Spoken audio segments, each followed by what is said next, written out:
La tortue d'Hermann est une tortue terrestre du bassin méditerranéen. Son aire de répartition s'étend de la Catalogne jusqu'au nord de la Turquie.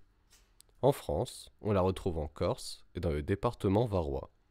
Elle fut autrefois présente dans les Pyrénées-Orientales, au sein du massif des Albères. Malheureusement, cette population s'est éteinte au cours des années 60.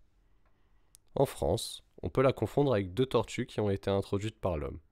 La tortue des Balkans, qui est la sous-espèce orientale de la tortue d'Hermann, et la tortue grecque. Cependant, de nombreuses caractéristiques physiques permettent de les différencier. Comme on peut le voir, la tortue d'Hermann a ses écailles supracaudales divisées, alors que chez la tortue grecque et chez certaines populations des Balkans, ces dernières sont fusionnées. De plus, elle dispose de deux bandes noires régulières sur son plastron, le dessous de sa carapace, et d'une tache jaune en dessous de l'œil. La tortue d'Hermann a un régime alimentaire herbivore. Elle consomme essentiellement deux familles de plantes, les astéracées et les fabacées.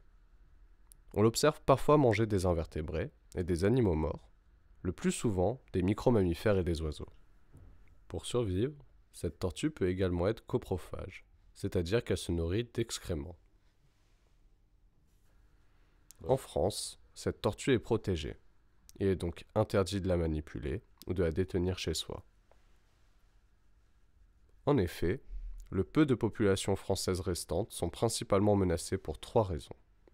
La première est la destruction et la dégradation de ses habitats. La seconde est l'introduction de la tortue des Balkans et de la tortue grecque, avec lesquelles il y a des croisements, ce qui engendre des hybridations moins adaptées aux conditions locales que les spécimens natifs. La troisième sont les incendies qui ont lieu fréquemment dans le Var et au cours desquels les tortues ne peuvent pas fuir à cause de leur lenteur. Au total, on estime que ces populations auraient baissé d'un tiers en plus de 30 ans. Il est donc temps de réagir.